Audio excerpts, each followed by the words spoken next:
Richard, this is Evan Novi-Williams from Bloomberg News in New York. How are you? Good. Any idea how much this is going to cost your institution or each institution to offer these scholarships starting in 2013? I don't think anybody knows what the actual cost is going to be necessarily. There's a number of moving parts on this. Most of us are already somewhere at or over 50 equivalencies as we stand right now. There's a number of moving parts. One, what is your women's financial aid number is a factor in this. I think for many institutions, it's not the additional cost necessarily on the football side, but what you would need to do on the women's side to balance it. That will be affected by the amount of financial aid you provide to women anyway. It's further affected by participation rates because the ratio at which the male and female scholarships have to balance depends on what participation is. And I can tell you that moves from year to year. We certainly are entering, at least at Holy Cross, I can only speak for us on the basis, it's not going to be a substantial cost increase. Because we think not only are we closer than we were some years ago to this thing, we also think that there are some cost reductions that we will achieve by moving to this model. Mike, what? Sorry. Well, for example, you probably wouldn't have the same roster size necessarily. You wouldn't have to probably spend as much money recruiting as you currently do. You might actually bring in fewer athletes to campus. So as you go through a whole host of things, if you have fewer people on your roster, you've got fewer people in camp. Camp's expensive. You get fewer people getting injured. You get fewer people you have to equip. Costs roughly $800 to equip a football player. So there's a whole number of changes that could be saved by going to what we think is a more effective and efficient model. Thank you. Okay. This is Brad Wilson of the Express Times. I have a question for Dr. Weiss. Yeah.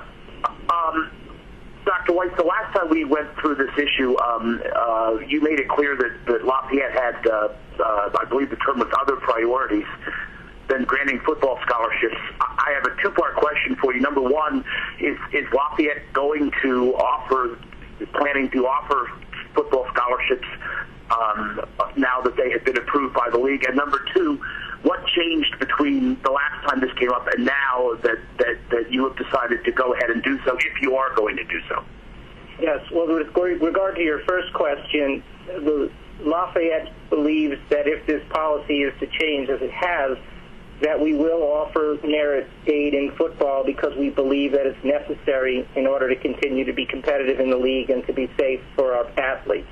And so we made that decision that the most important thing for us is to participate in the league. We believe that the league is the right place for Lafayette. We believe in its values of academic quality, and therefore we are consistent with the league. The deliberations of the league consisted of 10 presidents who were trying to identify what consists of the best opportunities for the college, for all of us, over the coming years. And the decision was reached by the league collectively, and Lafayette wants to continue to be a part of the league. So that's why we made that decision. What we will do, however, and this is important, is that we will comply with this policy change without adding any new money to the athletics budget in order to make it happen from the college's education and general budget. So the athletics director will need to reallocate resources within the division or identify external sources to help subsidize this program if that's deemed to be necessary as these plans outline. But we will spend no new academic money to support this initiative. Okay, thank you. This is Chuck Burton from the College Sports Journal. I'll leave it open to the floor for who'd like to answer. A two-part question in terms of, I would like to know sort of the timeline for coming up with this February vote, considering the vote of this 2010. And I'd also like to know, was it a unanimous decision? Well, I can answer the question of the president's part, and then maybe I'll turn it over to Carolyn for the other part of your question. The decision was reached collectively and collegially by the president as a consensus, but that it was a confidential deliberation without any outline of how the vote was done. And Chuck, I would say the timing here simply was we agreed that we would continue in dialogue and discussion on this issue. As you know, coming out of our December 2010 Council President's meeting, we were not ready to make a decision at that time. The President gave themselves a 2-year window, or tabled the issue for 2 years at least, in terms of up to 2 years for a decision, but agreed that they would continue in deliberations and continue in dialogue about the issue. And so, to their credit, I think they've been able to do so in less than that 2-year window, and at a time when they felt that they could embrace this decision as being the right decision for the league. So I see that as a very affirmative time schedule, and one I think that will allow us to plan effectively for upcoming recruiting classes. Great, thank you.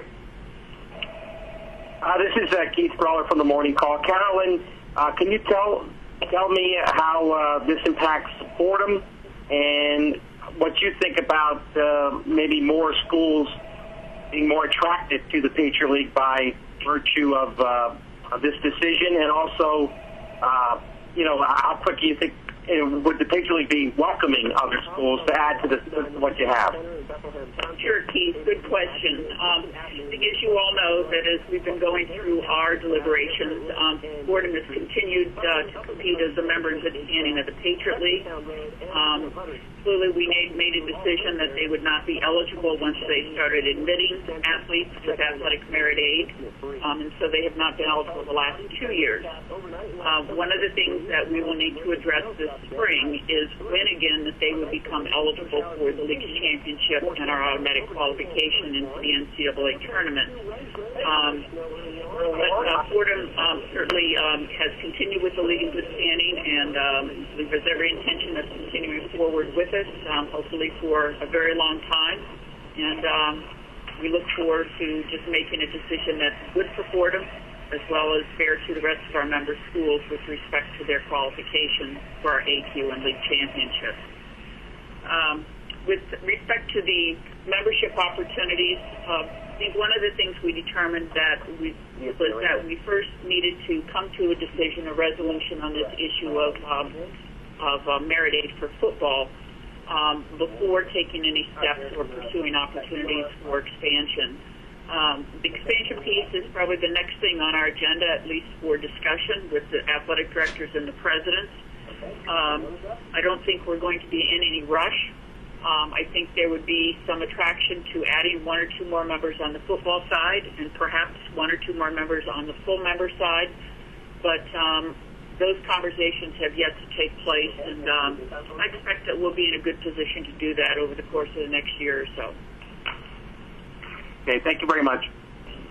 This is Brad Wilson from the Express Times again, and I'll throw this open to anybody.